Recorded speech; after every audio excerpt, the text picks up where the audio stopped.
நமசிவாய. 2வது அத்தியாயம் அப்படிங்கிறத திருப்பியும் உங்களுக்கு கேட்குறாரு முருகப்பெருமான். என்ன கேட்குறாருன்னா, தேவியுடைய பூஜை முறைகள் என்னென்ன, யாரெல்லாம் அம்பிகை வழிபட்டார்கள் அப்படின்னு சொல்லி கேட்குறார். அப்போ இதில் முதல்ல இதை தேவேந்திரன் விஷ்ணுவிடத்தில் கேட்குறான்.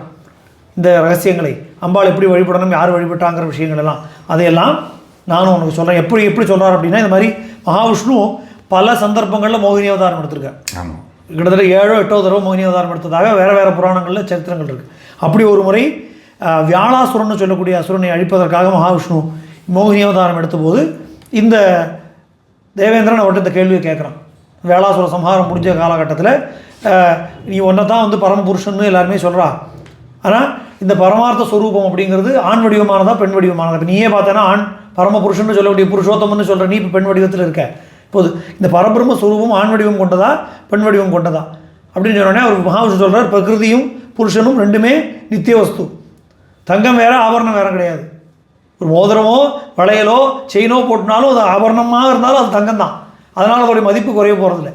அதனால் அந்த தன்மை ஆணாகவும் பெண்ணாகவும் சகுண பிரம்மமாக மாறும்போது ரெண்டாவமாக இருக்குது அப்படின்னு சொல்லி, அப்போ இந்த பரபிரம்ம ஸ்வரூபம் ஆண் வடிவம்னு புருஷோத்தம்னு நாங்கள் நினச்சோம். அப்போ அது ஸ்திரீ வடிவமாகவும் இருக்க முடியுமானா இருக்க முடியும். அது எங்கே இருக்குது அப்படின்னு கேட்டோடனே அவர் சொல்கிறார், இந்த சர்வதேவதா சைதன்யமாக சர்வதேவேஸ்வரியாக அந்த தேவி கோலாபுரம்ங்கிற இடத்துல இருக்கா, அவள் தான் சாக்ஷாத் பரபிரம்மங்கிறது நீ தெரிஞ்சுக்கணும் அப்படின்னு சொல்லி, இது கேட்கக்கூடிய மனிதர்களுக்கு புண்ணியத்தை தரக்கூடியது. இந்த சரித்திரத்தை யார் கேட்கிறார்களோ அவர்களுக்கு புண்ணியம். அப்போ இங்கே இருக்கக்கூடிய அந்த லிங்கமானது எல்லா தேவர்களுடைய தேஜஸ்வரிய வடிவமாக விளங்கக்கூடியது. அதனால் எல்லா தேவர்களுடைய சைதன்யமும் இருக்கிற காரணத்தினால எல்லா அபீஷ்டங்களையும் கொடுக்கக்கூடியது. இது மட்டும்தான் கொடுக்கும், அதை மட்டும்தான் கொடுக்கும் அப்படின்னு இல்லை. அதனால் இந்த லிங்கம் வலதுபுறம் புருஷாகாரமாகவும் இடதுபுறம் சக்தி வடிவமாகவும் இருக்குது. அதனால் பிரகிருதி புருஷ தத்துவமாகவே அந்த லிங்கம் இருக்குது. அதனால் வாமபாகம் அதிகமாக இருக்கும். அதனால் அந்த இடது பாகம் அதிகமாக இருக்கக்கூடிய காரணத்தினால சக்தி தத்துவம் பிராதானியமாக இருக்குது. அதனால் இங்கே ஆண் தேவதைகளுக்கான அர்ச்சனையும் தம்பதி ரூபமாக தான் பண்ணணும். மகாவிஷ்ணுவுக்கும் அங்கே பூஜை பண்ணலாம், சிவபெருமானுக்கும் பூஜை பண்ணலாம். ஆனால் சிவசக்தியாக லக்ஷ்மி நாராயணராக இப்படி தான் பூஜை பண்ணணும் அப்படின்னு சொல்லி அந்த தேவதையுடைய பூஜா பூர்வகமெல்லாம் எப்படி பண்ணணும் அப்படிங்கிற சக்தி தத்துவங்களெல்லாம் சொல்லி இந்த மூகாம்பிகையை எப்படி பூஜிக்கணும், அம்மாவுடைய பூஜை எப்படி எதனால் அது விசேஷமாக இருக்குது அப்படின்னு சொல்லி டெய்லி ரொட்டீனே சொல்கிறார்.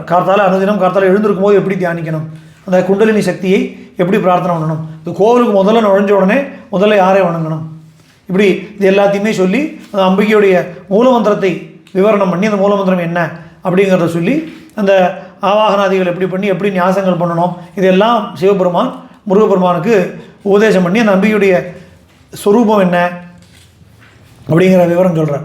பம்பாள் பத்மாசனத்தில் வீற்றிருந்து 2 கையில் சங்கு சக்கரம் மிச்ச 2 கை அபயவரதம் காட்டக்கூடிய அந்த கோலத்தில் அம்பாள் இருக்கா அப்படின்னு சொல்லி முன்னாடி சிம்ம வாகனத்தோடு கூடியிருக்கிற தன்மையில் அம்பாள் இருக்காங்கிற சொல்லி அம்பிகையுடைய பரிவார கணங்களாக யாரெல்லாம் அங்கே இருக்கிறார்கள், அது ஆவரண தேவதைகளாக எத்தனையோ பேர் இருக்கா நம்ம கண்ணுக்கு தெரியாமல்.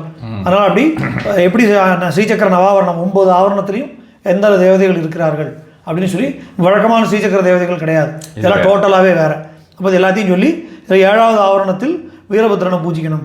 வீரபத்ரனோடு கூடி அந்த சுற்றி இருக்கக்கூடிய மலைகளுக்கு அதிபதியாக ஹிமாச்சலத்திலேருந்து ஆரம்பித்து மேருமலையில் ஆரம்பித்து கந்தமாதனம் சஞ்சீவனி வரைக்கும் என்னெல்லாம் மலைகள் இருக்கோ விசேஷமான மலைகளை பூஜித்து இது எல்லாத்தையும் பூஜா கிரமத்தை ரொம்ப விசேஷமாக சொல்கிறேன். இப்போ இந்த ஸ்ரீசக்கரத்தோட பூஜா விதானம் இருக்கா? இருக்கு இந்த புக்லேயே இருக்குது. இந்த புக்கில் நான் போடலை, பட் தெளிவான இது. ஏன்னா ஓரளவுக்கு விஷயம் தெரிந்தவர்கள் இந்த புக்கில் இருக்கிற இந்த சப்ஜெக்டை வச்சே ஆவரண பூஜை பண்ணிடலாம். நான் உடச்சி பூஜா விதானமாக எடுத்து போடலை. ஆனால் இதை படிச்சுட்டான்னா ரெகுலராக பூஜை பண்ணி பழக்கம் இருப்பவர்கள் பூஜை பண்ணுறது சிரமம் கிடையாது. பட் மூகாம்பிகா பூஜா விதானம் கிரமமாகவே it is very much available. நான் ஒரு பாலிசியாக வச்சுட்டுருக்கேன், என்னுடைய எந்த புஸ்தகத்துலையுமே எந்த மூல மந்திரங்களையோ இல்லை குருமுகமாக உபதேசம் பெற்று பெற வேண்டிய பூஜா விதானங்களையோ உடச்சி போடுறது இல்லைன்னு. நீ பாக்கி இன்டர்நெட்டில் எல்லாம் கிடைக்கிறது, அது வேறு பிரச்சனை. ஆனாலும் நான் என்னால் அது பண்ணக்கூடாதுன்னு சொல்லி ஒரு பாலிசியாக வச்சுருக்கேன். எனக்கு குருமுகமாக அறிய வேண்டியது குருமுகமாகத்தான் அறியணும். நம்ம இதை போடுறதை பற்றி ஒன்றும் பிரச்சனை இல்லை. அடுத்து என்ன ஆகிடுறது அப்படின்னா, நான் இது புக்கை பார்த்தே நான் படிக்கிறேன் அப்படின்னு ஆரம்பிச்சிடுறா. சரியாக பண்ணுற வரைக்கும் ஓகே, எதாவது தவறாகிடுதுன்னா அனர்த்தமாகிடுறது. அப்போ அதுக்கு குருமுகமாக தெரிந்து பண்ணட்டுங்கிற காரணத்துக்கு இதுன்னு இல்லை, எந்த புக்காக இருந்தாலும் மூலமந்திரத்தை உடச்சி போடுறதில்லை அப்படின்னு ஒரு பாலிசி வச்சுருக்கு. ஸோ இதில் அந்தந்த தேவதைகளை எப்படி எப்படி ஆராதிக்கணுங்கிறத சொல்கிறார். அப்படி ஆராதித்து அந்த எல்லா தேவதைகளுமே கடைசியில் அந்த மகாலட்சுமி வடிவமாக இருக்கிற மூகாம்பிகையுடைய சொரூபத்தில் லயமாயிடுறான் அப்படின்னு சொல்லி மகாவிஷ்ணு ஆதிசேஷன் மேலே பள்ளி கொண்ட கோலத்தில் இருக்கக்கூடிய மகாவிஷ்ணு சங்க சக்கர கதாபாணியாக இருக்கிற அவரையும், அவருக்கு சக்தியாக இருக்கக்கூடிய பத்மநாப பத்னியான இருக்கிற மகாலட்சுமியையும், அதே போல் சுத்த ஸ்படிக சங்காசம்னு சொல்லும்படி இருக்கக்கூடிய சரஸ்வதியை, அப்புறம் பத்ரகாளியான தேவியை, பானபாத்திரத்தோடையும் கபாலத்தோடையும் விளங்கக்கூடிய காளியை, சிவபெருமானை, இப்படி எல்லாத்தையும் சொல்லி இந்த அத்தனை சக்தி சுரூபமாகவும் அந்த மூகாம்பிகை தான் இருக்கா. அவள் எப்படி இருக்கா அப்படின்னா இந்த சகசிரார மகாபத்மத்தில் ரசிப்பலாக தியானிக்கணுங்கிறான். ஸ்ரீசக்கர பிந்து அந்த கோவிலில் இருக்கிறவள் எங்கே இருக்காளாம்? நம்மளுடைய சகசிரார மகாபத்மத்தில் 4 கைகளோடும் 3 கண்களோடும் அம்பாள் வந்து சர்வாலங்கார பூஷிதையாக அந்த மகேஸ்வரனுடைய பத்னியார் வழங்கக்கூடிய அந்த மூகாம்பிகா மகாலட்சுமியை தியானிக்கிறேன் அப்படின்னு சொல்லி அந்த பூஜைகளை அவன் எப்படி பண்ணணும், எப்படி அம்பாள்கிட்ட பிரார்த்தனை பண்ணி அந்த பூஜையை பூர்த்தி பண்ணக்கூடிய எப்படி எந்த திரவியங்களால் அபிஷேகம் பண்ணணும், எப்படி நைவேத்தியங்கள் பண்ணணும், இது எல்லாத்தையும் சொல்லி இந்த கம்ப்ளீட் பூஜா விதானம். இதை அப்படியே தனியாக எடுத்து போட்டால் ஒரு பூஜா விதானம், அவ்வளோதான். இதில் ஸ்லோகங்களே இதில் வந்துடுது. மூகாம்பிகையுடைய பூஜா உபசார ஸ்லோகங்கள் அடக்கம் இதில் இருக்குது. அதனால் அந்த மூகாம்பிகை க்ஷேத்திரத்தை ஒரு தடவை பிரதட்சணம் பண்ணினாலே பூமியை பூரா பிரதட்சணம் பண்ணின பலன் கிடைக்கும் அப்படிங்கிற ஒரு விசேஷங்களை எல்லாம் சொல்லி அந்த பூஜையை பூர்த்தி பண்ணி இது யாரெல்லாம் பூஜை பண்ணியிருக்கார் அப்படின்னு சொல்லி ஆதியில் நானும் மகாவிஷ்ணுவும் பூஜை பண்ணினோம். எங்களுக்கு அடுத்தபடியாக கோல மகரிஷி பூஜை பண்ணார், கஷ்யபர் பூஜை பண்ணார், பிரம்மவித்தவன் அப்படிங்கிற பூஜை பண்ணார், சுரதன் அப்படிங்கிற மன்னன் பூஜை பண்ணார், சமாதி அப்படிங்கிற வைசியன் பூஜை பண்ணார். இவா 2 பேரும் தேவி மகாத்மியத்தில் வரக்கூடியவர்கள். சுரதனும் சமாதியும். பரசுராமர் பூஜை பண்ணுறார், சுக்கராச்சாரியார் பூஜை பண்ணுறார், ப்ரகஸ்பதி பூஜை பண்ணுறார், பிரத்யும்னர் பூஜை பண்ணுறார், லோகாதித்யன் அப்படிங்கிற ஒரு பூஜை பண்ணுறார். வைவசுதன் முதலான அநேக மகர்ஷிகளும் ராஜாக்களும் பரபிரம்மஸ்வரூபிணியான இந்த அம்பாளை பூஜை பண்ணியிருக்கிறார்கள் அப்படின்னு சொல்லி இவ எல்லோரும் அம்பாளை பூஜை பண்ணதுனால மட்டும்தான் அவர்களுக்கு இவ்வளவு ஸ்ரேயஸும் கிடச்சிது. அதனால் நம்மளும் அவளை பூஜை செய்வதனால ஸ்ரேயஸும் நல்பாகியமும் எடுத்த காரியங்களில் வெற்றியும் உண்டாகும் அப்படின்னு சொல்லி தேவி விதிப்படி எவன் பூஜிக்கிறானோ அவனுக்கு எல்லா காரியங்களிலும் ஜெயம் உண்டாகி அவனுடைய பாவங்கள்லாம் அறியாமல் செய்திருக்கக்கூடிய பாவங்கள் எல்லாம் அவனுக்கு நீங்கி அவனுக்கு அந்த பூர்ணமான ஞானம் உண்டாகும் அப்படின்னு சொல்லி இந்த பூஜா விதிகளெல்லாம் சொல்லி மகாவிஷ்ணு தேவேந்திரனுக்கு சொல்லி மறைகிறார் அப்படின்னு சொல்லி தேவேந்திரனும் அம்பாளுடைய பூஜையை அதே எப்படி மகாவிஷ்ணு சொன்னபடியே பண்ணி அவன் பரம பாக்கியத்தை அடைந்தான் அப்படின்னு சொல்லி இந்த 2வது அத்தியாயம் முடிகிறதுனால யாரெல்லாம் வாழ்க்கையில் ஸ்ரேயஸை விரும்புகிறார்களோ நன்மையை விரும்புகிறார்களோ அவர்கள் இந்த மூகாம்பிகை பூஜை பண்ணணும். மூகாம்பிகை பூஜை பண்ணினா சர்வ தேவதைகளும் பூஜை பண்ண பலன் கிடைக்கும்னு சிவபெருமான் சொல்லி 2வது அத்தியாயம் பூர்த்தியாகுது.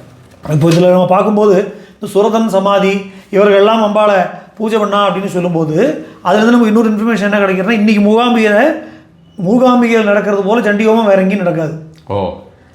ஏன்னா என்னுடைய அறிவு சரியாக இருக்கும்னா ஒரு நாளைக்கு கிட்டத்தட்ட ஒரு 64க்கு குறையாத சண்டி ஹோமம் நடக்கிறது.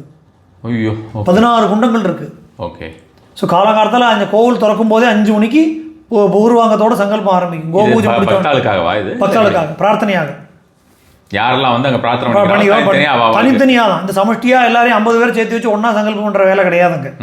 அதனால் நம்ம புக் பண்ணோன்னா வெயிட் பண்ணி தான் பண்ணிக்கணும். இப்போ நவச்சண்டி எல்லாம் பண்ணணும்னா 3 மாதம் 4 மாதம் ஆகும். ஓகே. இப்போ சண்டி ஹோமம் வேணும்னா குறைஞ்சது 2 மாதம் இருந்தால் தான் புக் பண்ண முடியும். ஸோ அந்த ஒரு சண்டி ஹோமம் ஒருத்தருக்கு. ஸோ இப்போ ஒரு குண்டத்தில் ஒரு சண்டி ஹோமம் முடிச்சு அடுத்த சங்கல்பம் அடுத்த ஹோமம் அடுத்த சண்டி சங்கல்பம் அடுத்த ஹோமம் இப்படி ஒரு குண்டத்தில் குறைஞ்சது 4ன்னு வச்சு எல்லாமே டோட்டலாக பண்ணுறாளா? கம்ப்ளீட்டாக சுவாசினி பூஜை எல்லாமே நடக்கும். ஸோ முதல் நாள் சாயந்தரமே சங்கல்பம் ஆரம்பித்து சுவாசினி பூஜை கன்னியா பூஜை முதல் நாள் முடிச்சு மறுநாள் கார்த்தாலும் ஹோமம் முடிச்சு சாப்பாடு. ஸோ இது கிட்டத்தட்ட அதான் சொல்கிறேன், ஒரு நார்மல் சண்டி ஹோமங்கிறது ஒரு 64 சண்டி ஹோமம் நடக்கும். இதை தவிர நவச்சண்டி தனி, இதை தவிர சதச்சண்டி தனி, இதை தவிர சகஸ்திர சண்டி தனி, இது தனியாக நடந்துகிட்டே இருக்குது. 365 நாளும் நடக்கிறது கோவிலில். ஸோ அந்த அம்பாள் கோவில் ப்ரெமிசஸ்குள்ளேயே தனித்தனியாக ஹோம குண்டங்கள் இருக்குது. ஸோ அது வந்து சண்டி ஹோமத்துக்கான ஒரு க்ஷேத்திரமாகவே அதை சொல்லணும், தேவி மகாத்மியத்துக்கான ஒரு க்ஷேத்திரமாகவே. ஏன்னா அவர்கள் வந்து சொல்லி சொல்லி சொல்லி சொல்லி சொல்லி சொல்லி அதை வந்து என்ன சொல்கிறது, புஸ்தகமே வேண்டாம். நம்ம ஒரு சாதாரணமாக நம்ம சஹஸ்ரநாமம் சொல்கிற மாதிரி சண்டி ஹோமம் ஓடும். ஒரு 1 மணி 1.5 மணி நேரத்துக்குள்ளே சண்டி ஹோமம் முடிஞ்சிடும். ஏன்னா அந்த அவ்வளோ ஸ்பீடாக சொல்லி பழக்கம் டெய்லி தாங்க நடந்துட்டு இருக்கு. அதனால் எப்போ போனாலும் ஒரு குறைஞ்சபட்சம் ஒரு 2 மணி நேரம் உட்காந்தோன்னா நம்ம 2 பாராயணம் முடிச்சுட்டு வந்துலாம் நம்மளும் கூட சேர்ந்து. அவ்வளவு அனாயாசமாக சண்டி ஹோமம் நடந்திருக்கக்கூடிய ஒரு க்ஷேத்திரமாக, அதனால் தேவியோட சைத்தன்யமும் அப்படி பூர்ணமாக பொலியக்கூடிய க்ஷேத்திரமாக இருக்குது. அப்போ அதுக்கு நம்ம இந்த சர்வசாத்தியா மகாலட்சுமியான அவள் தான் அங்கே வந்து உட்காந்துருக்காங்கிறதுக்கு இன்றைக்கும் திருஷ்டாந்தமாக இங்கே நடக்கக்கூடிய விசேஷமான, இப்போ நாங்கள் போயிருந்த போது கூட ஒரு சகஸ்ரச்சண்டி தரிசனம் பண்ணுற பாக்கியம் கிடைச்சிது. இப்போ நம்ம ஊரில் கூட சகஸ்ரச்சண்டி அப்படின்னா 1000 பாராயணமும் 100 ஹோமமும் நடக்கும். அங்கே 1000 பாராயணம் 1000 ஹோமம் நடந்தது. 10 நாள், ஒரு நாளைக்கு 100 ஹோமம், 10 பேர் ஒரு ஹோம குண்டத்தில், அது மாதிரி 10 குண்டம், அப்படி ரொம்ப கோலாகலமாக நடந்தது. அப்படி ரெண்டாவது அத்தியாயம் அப்படி பூர்த்தியாகுது. இந்த 2வது அத்தியாயத்துக்கு ஜோதிர்லிங்க அர்ச்சனா கிரமம் அப்படின்னு பேர். கோலாபுரம் மகாத்மியத்துடைய இந்த அர்ச்சனை விதிகள், பூஜா விதிகள், அம்பாளை எப்படி தரிசனம் பண்ணுங்கிறது. ஸோ இந்த 3வது அத்தியாயத்தில் சிவபெருமான்கிட்ட சொல்கிறார், நீ வந்து கேட்ட மூகாம்பிகையுடைய மகாத்மியம் புரிஞ்சுடுத்து, இனி இதுக்கு சமமான ஒரு க்ஷேத்திரமோ இதுக்கு மேலாக ஒரு க்ஷேத்திரமோ பூலோகத்தில் கிடையாது, இதை விட உத்தமமான க்ஷேத்திரம் இல்லை, அதில் எந்த சந்தேகமும் வேண்டாம். அதனால் இது சிவபெருமான் வசிக்கிறதுனால சிவஸ்தலமாகவும் இருக்குது. ஏன்னா இந்த லிங்கம் லிங்காகாரமாக விளக்கிறதுனால ஜோதிஷ் சக்கரபீடமாக இருக்கிறதுனால தேவியுடைய க்ஷேத்திரமாகவும் இருக்குது. ஸோ இது லிங்கபீடமாகவும் சக்கரபீடமாகவும் ரெண்டுமாகவே இது இருக்குது. அதனால் சாக்தர்களுக்கு இது குலபீடமாக காசி ராமேஸ்வரத்தை விட விசேஷமான ஒரு க்ஷேத்திரமாக இது அறியப்படுகிறது சாக்தர்களுக்கு. அதனால் அபூர்வ சித்தி ஸ்தலமாக இங்கே வச்சு ஜெபம் பண்ணால் அவர்கள் மந்திரம் சித்தி உடனே கிடைக்கிறது அப்படின்னு சொல்லி, அதனால் நானும் மகாவிஷ்ணுவும் அம்பிகையும் எல்லோருமே இங்கே நித்தியமாக வசித்து கொண்டிருக்கிறோம் அப்படின்னு சொல்லி, அதனால் நீயும் போய் அங்கே வசிக்கணும் அப்படின்னு முருகப்பெருமானுக்கு சிவபெருமான் கட்டளையிறார். அதனால் முருகப்பெருமான் சன்னதி இருக்காங்க இந்த கோவிலில். ஏன்னா ஆதி புராணத்தின்படி ஆதியில் வந்து அம்பிகை, கணபதி, வீரபத்ரன், அந்த மூகாசுர வதத்துக்கு அப்புறமாக அம்பிகையுடைய கணவனாக இருக்கக்கூடிய சிவபெருமான் பார்த்திவலிங்கேஸ்வரராக அங்கே வந்து குடியிருக்கார். இந்த புராணத்தை சொன்னதுக்கு அப்புறமா முருகப்பெருமானும் அங்கே பரமானந்த மூர்த்தியாக குடிகொண்டார் அப்படின்னே இதில் இருக்குது. சூத பௌராணிகர் சொல்கிறார், தந்தையுடைய வாக்கை கேட்டு முருகப்பெருமானும் அங்கே வந்து இந்த கோவிலில் குடிகொண்டார் அப்படின்னு சொல்லி, இந்த அத்தனை காமனைகளையும் என்னெல்லாம் மனசில் ஆசைகள் இருக்கோ அது எல்லாத்தையும் நிறைவேற்றக்கூடிய க்ஷேத்திரமாக இது இருக்குது. இன்னும் வேற என்ன உங்களுக்கு தெரியணும் அப்படின்னு சொல்லி கேட்குறான். அப்போ எங்களுக்கு இதை எத்தனை கேட்டாலும் எங்களுக்கு திருப்தி வர மாட்டேங்குது அப்படி இந்த ரிஷிகள்லாம் சொல்கிறான். அதனால் இன்னும் நீங்கள் இந்த கோவிலை பற்றி, க்ஷேத்திரங்களை பற்றி, விசேஷங்களை பற்றி சொல்லணும் அப்படின்னு சொன்ன உடனே 3வது அத்தியாயத்தில் அவர் சொல்கிறார், சிவபெருமானுக்கு விசேஷமான விரதமாக சொல்லக்கூடிய சாம்ப விரதம் அப்படின்னு இருக்குது. அந்த விரதத்தை கிருஷ்ண பரமாத்மாவும் அவருடைய சேர்ந்தவர்களும் அனுஷ்டித்தார்கள். அதன் பலன் அவர்களுக்கு மூகாம்பிகையுடைய க்ஷேத்திரத்தில் கிடைச்சதுன்னு சொல்லி இந்த அத்தியாயம் சொல்லுது. ஆனால் அதுக்கப்புறம் உள்ள விஷயங்கள் நமக்கு கிடைக்கல. ஸோ இந்த இந்த சில போர்ஷன்கள் விரதம் எப்படிங்கிற அந்த போர்ஷன் மிஸ் ஆகுது. அந்த போர்ஷன் ஃபுல்லாக நமக்கு கிடைக்கல.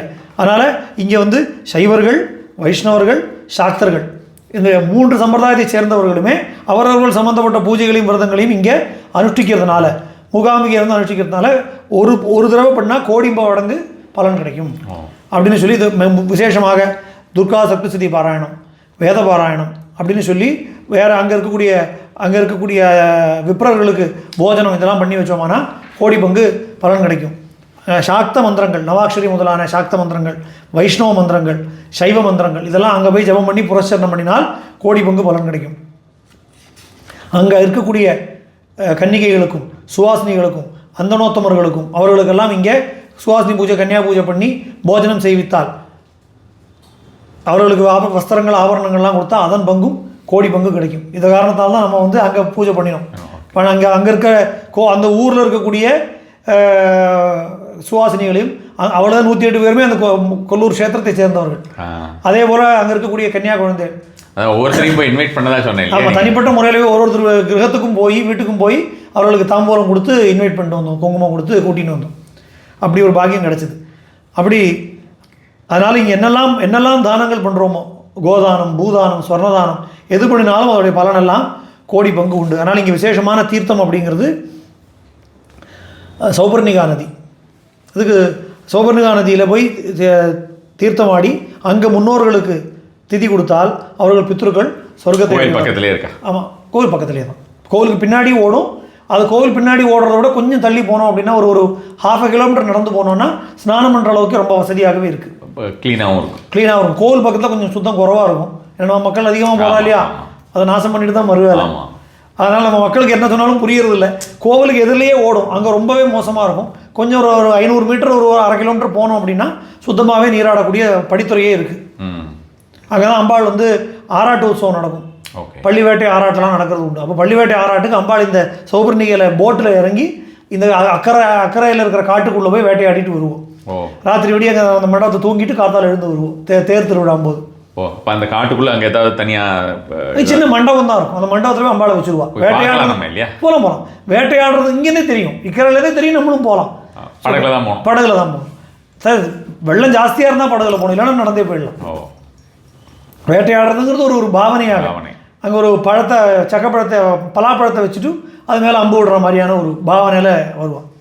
ஸோ இங்கே இந்த க்ஷேத்திரத்தில் வசிக்கக்கூடிய அத்தனை பேருமே தேவியுடைய கணங்களாக இருக்கப்பட்டவர்கள், தேவியோட அம்சம் கொண்டவர்களாக இருக்கிறதுனால அவர்கள் மனசை அதிருப்தி அடையும்படியாக எந்த காரியமும் செய்யக்கூடாது. அதனால் இந்த க்ஷேத்திரத்தில் ரதோத்சவம், துலாபாரம், அங்க பிரதட்சணம் இதெல்லாம் பண்ணுறதுனால அம்பிகையுடைய சாயுஜ்யமே கிடைக்கும். அம்பிகையுடைய லோகத்தில் அம்பிகையோட போய் வசிக்கக்கூடிய ஒரு பாக்கியம் கிடைக்கும். அதனால் இங்கே சிவபூஜை பண்ணினாலோ விஷ்ணு பூஜை பண்ணினவர்களுக்கு அம்பிகை வந்து கைலாசத்தையும் வைகுண்டத்தையும் அந்த பிராப்தியை கொடுக்குறா.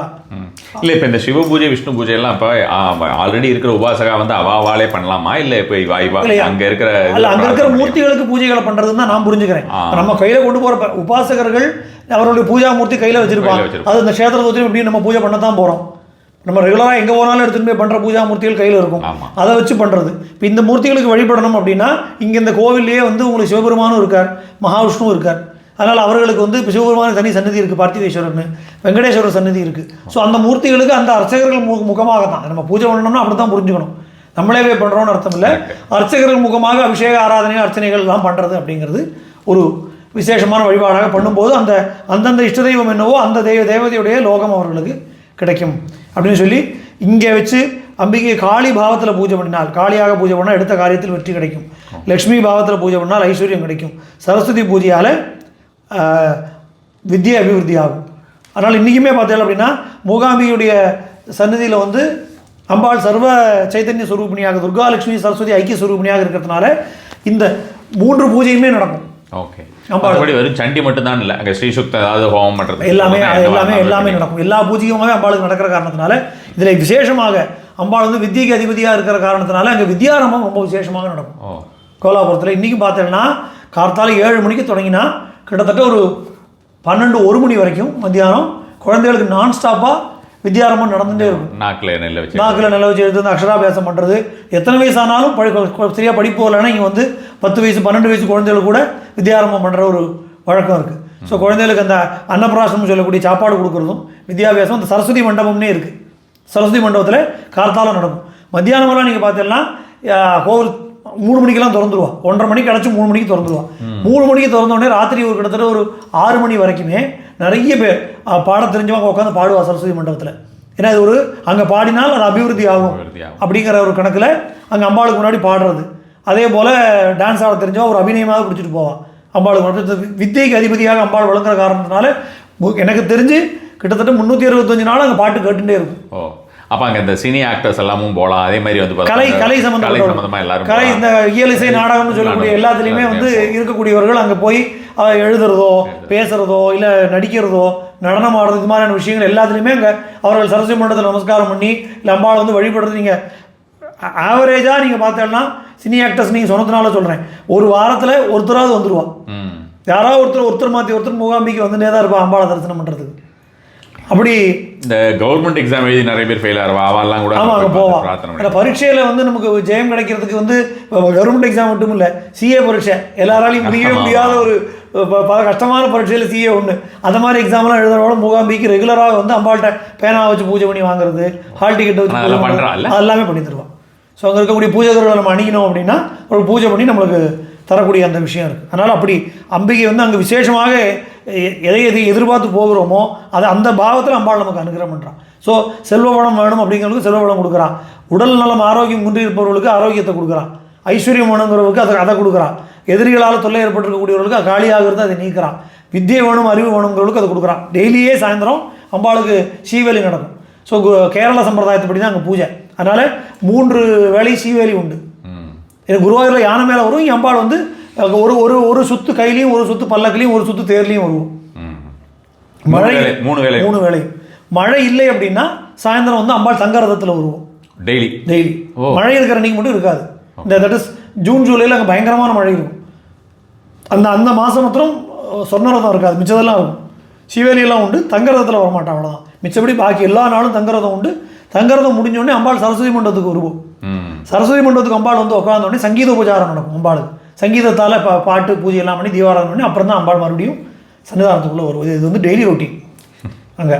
அப்படி இப்படியெல்லாம் அம்பாளுடைய பூஜை முறைகள் எல்லாம் சொல்லி யார் எப்படி சரஸ்வதியாக வழிபடுகிறார்களோ, எப்படி வழிபடுறார்களோ அந்த பாவனையில் அம்பாள் அனுகிரகம் பண்ணுறா அப்படின்னு சொல்லி அம்பாள் விசேஷ காலங்களை தெரிஞ்சு பூஜை பண்ணுறது சிறப்பு. அதனால் விசேஷமாக 2 நவராத்திரி, 4 நவராத்திரியில் 2 நவராத்திரி குறைஞ்சபட்சம் அம்பாளுக்கு பண்ணணும். சதுர்தசி, அமாவாசை, பௌர்ணமி, அஷ்டமி, நவமி, செவ்வாய்க்கிழமை, வெள்ளிக்கிழமை இதெல்லாம் அம்பாளுக்கு விசேஷம்.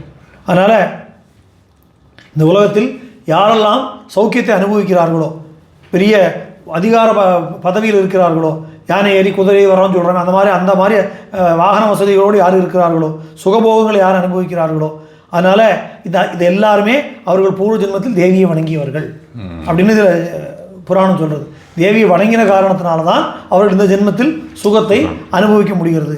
அதனால் யாரெல்லாம் கஷ்டப்படுகிறார்களோ, தனப்பிராப்தி இல்லாமல் இருக்கிறார்களோ, நோயுற்றவர்களாக இருக்கிறார்களோ, சந்தான பிராப்தி இல்லாமல் இருக்கிறார்களோ, வாழ்க்கை துணையை விட்டு பிரிஞ்சு இருக்கிறார்களோ, தொடர்ந்து துக்கத்திலே இருக்கிறார்கள், இவர்கள் எல்லாம் பூர்வ ஜென்மத்தில் தேவியை வழிபடாதவர்கள். அதனால் இந்த கஷ்டங்கள் வருது. தேவியை வழிபட்டவனுக்கு கஷ்டம் வராது. அதனால் புத்தி உள்ளவனானா எப்பாடுபட்டாவது என்ன கஷ்டப்பட்டாவது முயற்சி பண்ணியாவது அந்த காமதேனுவான அம்பிகையை வழிபட்டு அவர்கள் ஆசையை நிறைவேற்றி கொள்ள வேண்டும். அதனால் பிரம்மா, விஷ்ணு, மகேஸ்வரர்கள் கூட அனுதினமும் தங்களுடைய சௌக்கியத்துக்காக அம்பாளை பூஜை பண்ணுகிறார்கள்னு சொன்னால் மனிதர்களை பற்றி சொல்லவே வேண்டாமே அப்படின்னு சொல்லி இதை முடிக்கிறார்.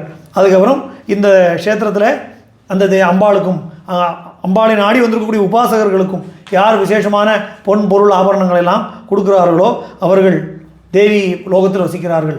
மூகாம்பிகை க்ஷேத்திரத்தில் வச்சு தேவியோட உபாசகர்களுக்கு கொடுக்கறது தேவிக்கே கொடுப்பது போல அப்படிங்கிற மாதிரியான விஷயத்தை சொல்லி, அதனால் 1000 பாபிகளுடைய பாபத்தை ஒரே ஒரு முறை முங்கிறதுனால கங்கை க்ஷணகாலத்தில் போக்கிடுறது. அந்த கங்கையுடைய பாபத்தை ஒரு உபாசகர்கள் போய் அங்கே ஸ்நானம் பண்ணான்னா அந்த கங்கையுடைய பாவம் போகிறதும்.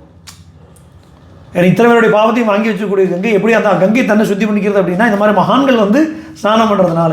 அதனால தான் கும்பமேளா விசேஷம்.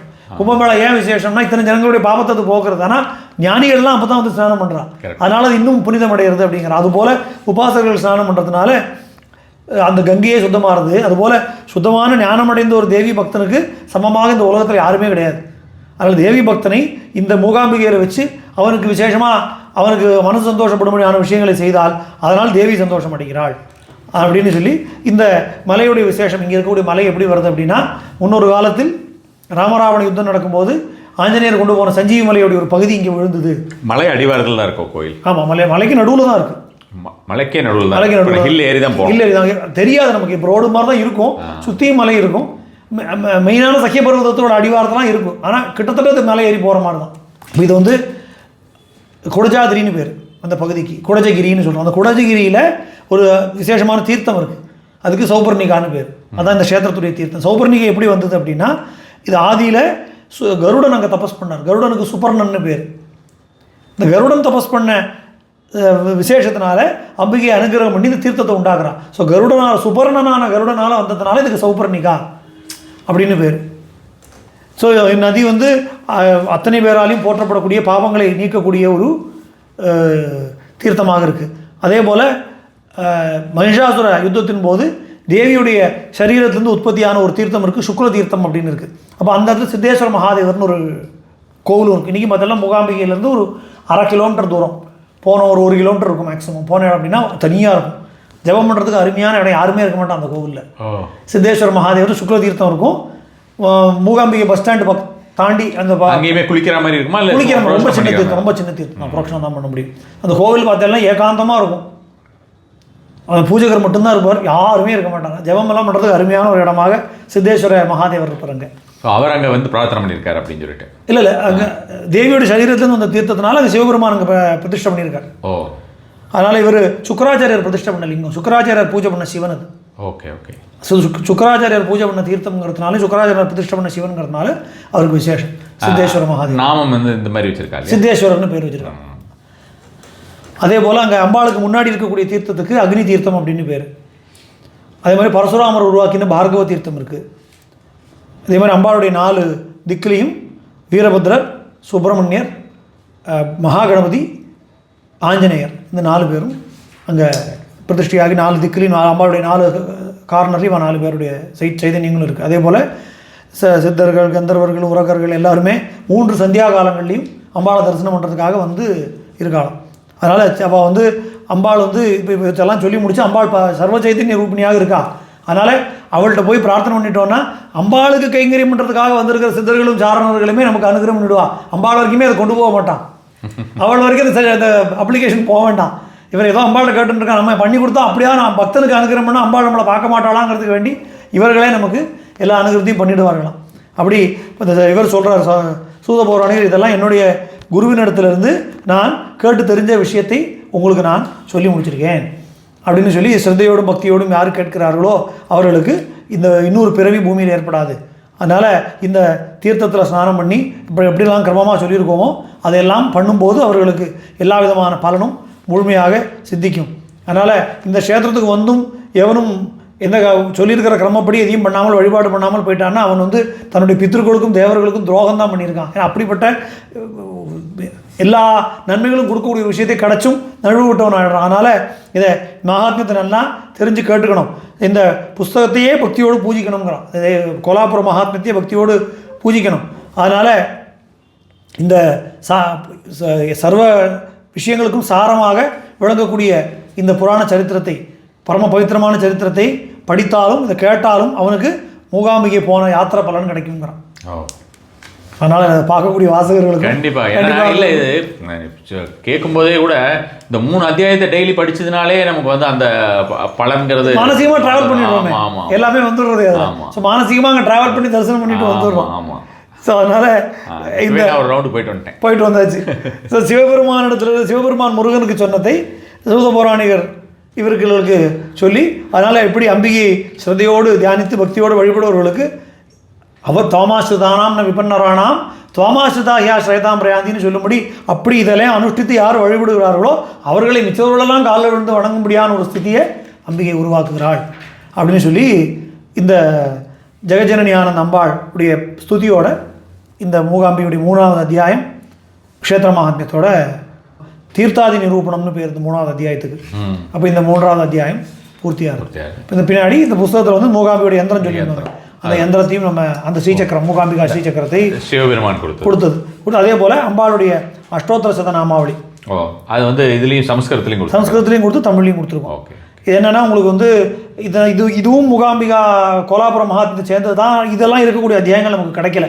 ஆனால் இது அர்ச்சனைகள் வழக்கத்தில் இருக்குங்கிறதுனால அது நமக்கு கிடைச்சி கொடுத்து. அதனால் இந்த அஷ்டோத்திரம் அதன் பிறகு இங்கிலீஷ்லேயும் இருக்குது மூகாம்பிகா சஹஸ்ரநாமாவளி. ஸோ இதுவும் வந்து மார்க்கண்டேய மகர்ஷியால் கொடுக்கப்பட்ட ஒரு சஹஸ்ரநாமம். இதோட விசேஷம் என்ன அப்படின்னா, இந்த மூகாம்பிகா சஹஸ்ரநாமம் பூர்வபாக உத்தரவாகத்தோட இதே சிவபெருமான் உபதேசம் பண்ணுற ஒரு இதில் வழக்கத்தில் இருக்குது. இதை சொல்லி முடிச்சு இந்த சஹஸ்ரநாமத்துடைய பூர்த்தியில் என்ன சொல்லியிருக்கா அப்படின்னா, இதோட சொன்னால் கிடைக்கக்கூடிய பலன்களை சொல்லி இந்த சஹஸ்ரநாமத்தை சொல்வதால் ஒரு முறை அம்பிகையோட சன்னிதியில் சஹஸ்ரநாமத்தை சொன்னால் சஹஸ்ரசண்டி பண்ணின பலன் அப்படிங்கிறது இதில் சொல்லப்படுறது. அப்போ அந்த சஹஸ்ரநாமத்தையும் கொடுத்துருக்கோம். அது சஹஸ்ரநாமத்துக்கு பிற்பாடு அம்பிகையுடைய திரிசதி, மூகாம்பிகையுடைய திரிசதி, க்ஷேத்திர தேவதையாக விளங்கக்கூடிய வீரபத்ரருடைய அஷ்டோத்திர சதநாமார்ச்சனையும் கொடுத்து அஷ்டகமும் கொடுத்துருக்கீங்களா? மூகாம்பிகை ஸ்தோத்திரங்களையும் கொடுத்துருக்கோம். அது அஷ்டம் அதுலேயே வந்துடுது. இந்த புராணோக்தமாகவே அது உள்ளே அந்த சரித்திரம் வரக்கூடிய உள்ளே கதையிலே வந்துடுது.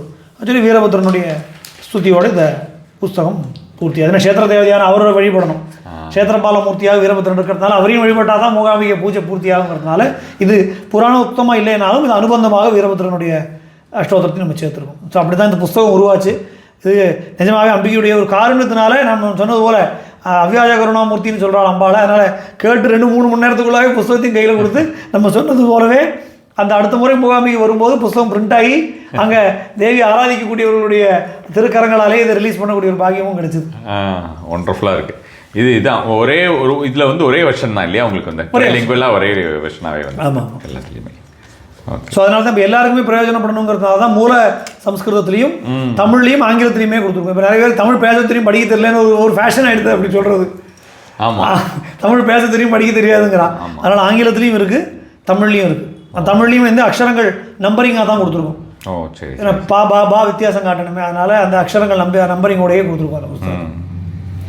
இது வந்து இப்போ தான் ரீசெண்டாக வந்ததுனால சஃபிஷியண்ட்டாக இப்போ ஸ்டாக் இருக்கும். எல்லா புக்குமே சஃபிஷியண்ட்டாக இருக்குது, எந்த புக்குமே ஸ்டாக் இல்லாமல் இல்லை. சரி. ஸ்டாக் இல்லைன்னா அதிலே அவுட் ஆஃப் ஸ்டாக்னு வந்துடும். அதனால் எல்லா புக்குமே வந்து அந்த சாஸ்தா பூஜா விதானம்ங்கிற புக்கை தவிர்த்து மிச்சம் எல்லா புத்தகமுமே கம்ப்ளீட்டாக ஸ்டாக் இருக்குது. ரொம்ப சந்தோஷம். ரொம்ப சந்தோஷம்.